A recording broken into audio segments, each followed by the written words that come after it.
Last year, 66,500 UK companies were set up for the purpose of holding buy-to-let property. That's up 8% on the year before and 340% on 10 years ago. Now, these are not just for large property developers or institutional investors. These are being set up by individual investors looking to build property portfolios, many of them expats just like you and I. And why is that? That's because they have realized something that a lot of people still miss. And that is, in the modern buy-to-let landscape, you cannot get away with being an accidental landlord or not doing things properly. You need to be a professional, and that means using the right structure. Today, I'm going to show you exactly why using an example and some specific numbers, why using a limited company is becoming so popular and how it could save you more money, allowing you to build your portfolio much quicker.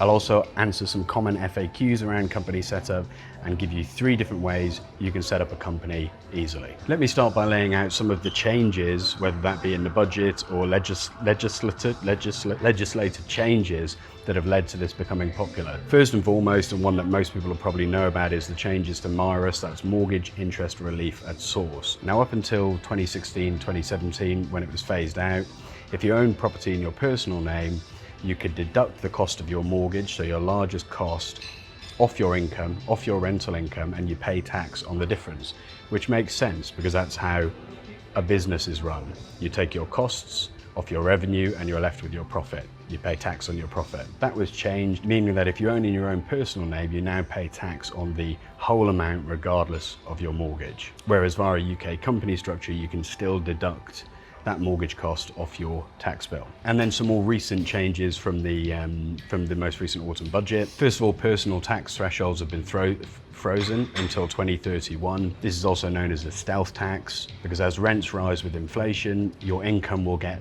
pulled into higher tax brackets. So your tax bill will effectively grow without actually having done anything different or adding new income streams. In 2027, then there will be an additional 2% tax on income from savings and investments, including property, if owned in your own personal name. The kicker here, though, is none of these things will impact you if you own via a UK limited company structure. Hence why 66,500 people set one up last year. Now, let me show you a very, very, very basic example of the 2 different approaches side by side. Personal name, company structure. Same property, same rent, but a different structure. So we are going to say £10,000 per annum in income. In your personal name, that £10,000 in income, if you're building a portfolio, I'm assuming here you're a higher rate taxpayer, or you will be at some point, therefore you're going to be paying 40% income tax, which is £4,000 in income tax. You keep the difference, £6,000. But let's assume in this example, in both examples, that your mortgage payments are £5,000 for the year. So although you're keeping £6,000, your mortgage payments are £5,000, so you actually only keep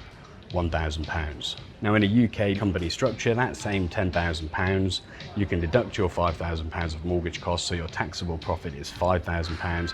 You can actually deduct a heap of other costs, but we'll keep it very simple here.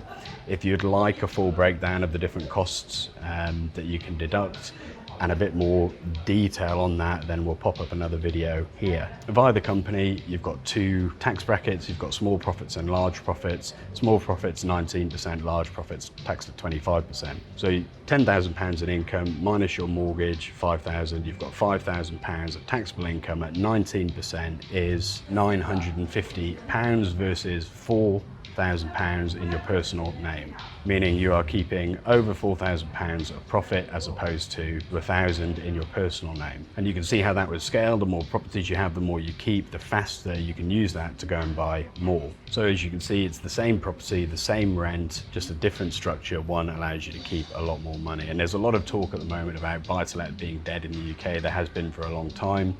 I don't think that is the case whatsoever.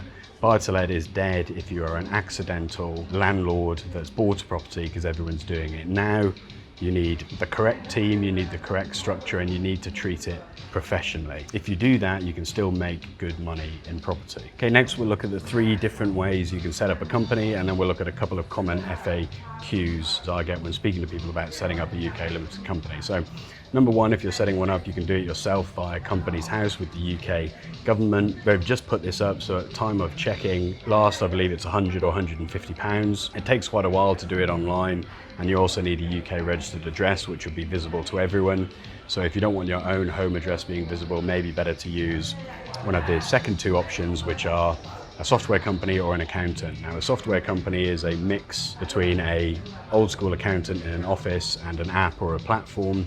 They're a little bit lower cost than a traditional accountant, but you don't necessarily get that personal one-to-one service. Companies here would be a Taxed or a GetGround as an example. I actually ran a podcast with Arjun Kumar, who's one of the founders of Taxed, that breaks down what I'm talking about now in heaps more detail on a longer podcast. The link to that will be below.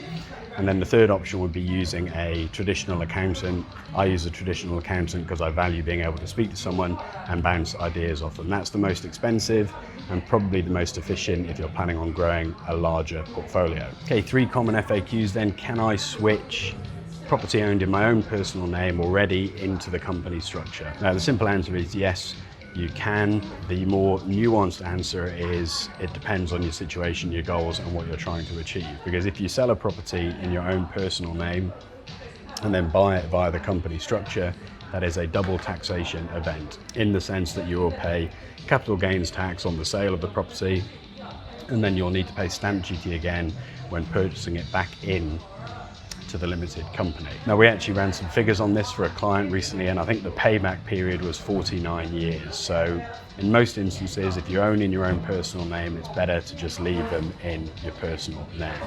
Everything else bought should be done via a company.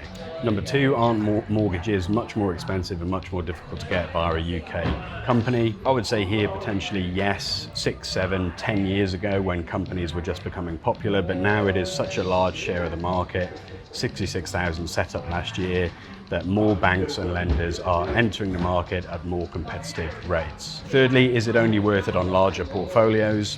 No, I don't think so. As you've seen from the example, it can be worth it on one.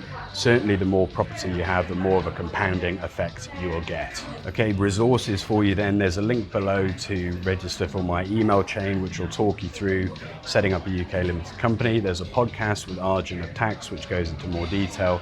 And there's a previous video that you can watch, which again shows a bit more of the breakdown. If you'd like a couple of regular emails a week from me on UK property and mindset around building a portfolio, then drop your email in the newsletter link below and we'll get you on the list.